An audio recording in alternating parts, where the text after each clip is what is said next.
Herzlich willkommen, ich bin heute beim Sternekoch Marc Fosh in Palma, Calle Blanquerna. Und ich bin schon ganz aufgeregt, und zwar werden wir heute ein mallorquinisches Rezept kochen und er wird mir zeigen, was man typisch auf Mallorca kochen kann. Ich bin schon ganz aufgeregt und los geht's. Hello. Hi Mark, good to see you. Good to see you. How are you doing? You okay? Haven't seen each other for a while. Exactly. You ready to cook something Ready today? to rumble, yeah, exactly. No, I thought, well, I would actually learn something about the typical Mallorquin dish, so I thought I'd see what we can do together here. Okay, well I thought we'd do a traditional sea bass recipe. Okay, perfect. Yeah. Which is lubina a la mallorquina. All right. In Spanish, so sea bass a la mallorquina. Okay. And but I've kind of changed it slightly, you know, sort of modernised it. You have your own style. Exactly, yeah. Mallorquin Fosh style. Okay. Exactly. All right. So this is a very, very simple dish. It's a very healthy dish. Very easy nice. for me as well. Very easy. Okay. And it's so basically I've cut the fish already here into a couple of portions. No? Yeah. So we can. Well, I think I can do this, so that's no problem. Okay. I'll tell you what you should try and do. No, we need to score the flesh a little bit. Okay. So we need to make little incisions. Yeah. Just Small in piece, the. yeah. It's going to help crisp up the skin. All right. Yeah. And because I want to cook it quite quickly, this fish, in the pan. I'm not going to finish it in the oven. We're going to cook it in the pan. Okay. So it helps to penetrate the heat as well into the meat, and so it also helps to crisp up the skin a little bit. So if you want to carry on scoring the fillet, so little incisions, no? So I just like this. Yeah. If you push now, it's too much.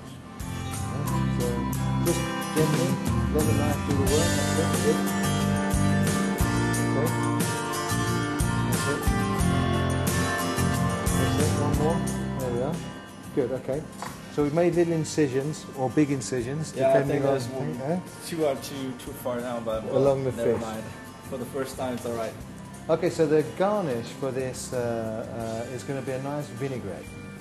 And we're going to make a nice vinaigrette with pine nuts, yeah, sultanas. So this is also typical Mallorca, like you got yeah, this. Exactly. Where did you get this from the market as well? Or? Yeah, exactly. These are all great, typical Mediterranean things. The nice thing about this dish, it's all very Mediterranean. Yeah, I would need something fresh, easy to cook, exactly. and very light. You can't go wrong with this dish. All right. Okay. Good. So once you've got your pine nuts, yeah. We need to just toast them slightly. Now, so I've got a hot pan here. Later on we're going to cook the fish in this pan. But all I'm going to do now... so you put the pine nuts in the same pan as the fish as well? Well, we're just going to use this to lightly toast the pine nuts, which is quite important. Because once you've toasted the pine nuts, they release their essential oils. Okay. So you get more flavour it helps the texture. In before, you didn't put any oil or anything? No. Okay. So I like to toast sort of things in a pan like this because you've got control, you can see what you're doing. A lot of people put them under the grill or put them in the oven. So we've got the toasted pine nuts, which we've just toasted. Here we've got... Two different these are tomatoes or... sort of little cherry tomatoes that have just been quartered. Okay. So we'll add those. And these sultanas. There's a little secret to these sultanas. Yeah? They have been boiled in vinegar, in sherry vinegar. Just brought to the boil in sherry vinegar, and they soak up all that. Yeah. So we can add the sultanas. So you start to get that sweet and sour kind of flavour with the sultanas. Yeah? Goes really well with the fish. And then we have parsley, which nearly all Spanish fish recipes have parsley. And then we're going to add the olive oil. So this is the typical Mallorquin olive oil. Yeah. So you put everything together and just mix it and then put it back in the pan. Yeah. So we need to start mixing that up. So you see that now we're getting lots of flavours and lots of texture, which is really important when you're eating as well. So you have different textures happening inside that bowl as well. No? So where did you actually learn everything about the typical Mallorquin dishes? And well, I've been on the island for 14 years, so a long time. Yeah. And so you're married to a Mallorquin wife? You have a Mallorquin my wife? wife's actually Spanish, but she's from San Sebastian in northern Spain. All right. I mean, I fell in love with Mediterranean cuisine a long time ago, and so basically all the food that I like to prepare is very, very Mediterranean. So here we've got the nice hot pan. Yeah. So I'll let you into a little secret now, chef's secret, okay? Okay, here we go. Because you know when people are cooking at home, you know, they kind of always worry about crisping up the skin. Yeah. And they worry about the pan sticking as well to the fish. Right? So I always put a little bit of salt first, but it's got to be kind of coarse salt like this into the pan, no? And what that does is it forms a little sort of crust between the pan and the fish. And the fish, and it stops it sticking.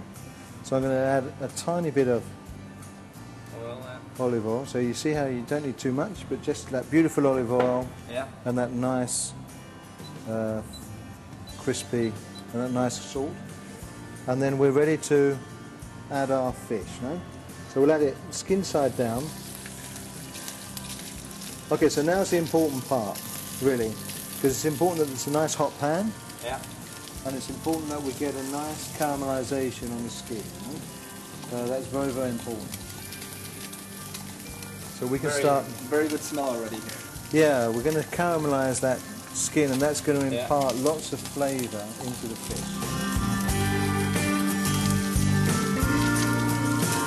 So the important thing now is to smell the caramelization. The fresh fish, and because you want to keep that in that pan until the skin's crisp and caramelized. Yeah. So it's important to go through this process because that's going to give the fish wonderful, wonderful flavour. And nobody likes to eat skin that isn't too crispy and nice. Exactly, you know? So you've got to get that caramelization on that fish. So we made those incisions so we can finish the cooking process in the pan, right? So it's very quick. So basically, so you actually keep it, let's say, a minute or 2 minutes on each side? Yeah, basically the more time on the skin side. As you can see, it's cooking from the bottom up, and this is once it's turned over, it's going to be ready in a few seconds. Yeah, exactly. So good. So we actually have everything. We just need the fish. Potato soup is... Yeah, it's done. So basically, this is just... Let me go through this for you. So this is just potatoes cooked in fish stock. Okay, yeah. With a little onion, and then pureed with olive oil. Nothing else. Nothing else, okay. Easy. So, okay. Already excited. Okay, so now when we turn that fish over, you can see that wonderful caramelization. Yeah, I can see that I actually have a very deep cut here. Yes, exactly. And if you just touch that fish, you can see how crispy it is. Yeah. We have our pureed potato and olive oil. Just mix in the last bit of olive oil. So traditionally this would be like sliced potatoes and the fish cooked whole, you know? But normally the fish ends up overcooking a little bit. Yeah. So that's just the base. So now we add the fish. Okay, so first the potato soup, then the fish, and then... And then we're going to finish with the vinaigrette on top. Exactly, yeah. Okay, so we've got that. Actually, if you want to mix those together. Yeah. Oh, I think I can do that. So we've got our nice crisp fish in the middle of the pan. So what about pepper or anything else? You actually just need the olive oil. Just the olive oil and salt. We've got the seasoning as well in the vinaigrette. So now we can just spoon over the nice pine nuts, the tomatoes, parsley, more olive oil. Oh, it looks delicious. And this is just a lovely, simple, yeah. No? And very, very easy, very simple, and very quick as well. Exactly. Just not even 10 minutes then. I've got to find you a knife and fork. Well, you're going to find me a Mallorcan wife, I guess. Well, but could be more difficult. Okay. We say in English, the proof of the pudding is in the eating. Exactly right. All right. Okay. Great. Great job. Good. Thank you so much, Mark. Pleasure. Thanks for your time. Thanks for showing me everything. Thanks for showing me how to cook this traditional, typical Mallorquin dish. That's a pleasure. Really excited to go home and start. And I hope to see you soon again, and we to another Exactly. exciting Another cooking dish. session here. Good to see you. Thank you. Enjoy that. Great.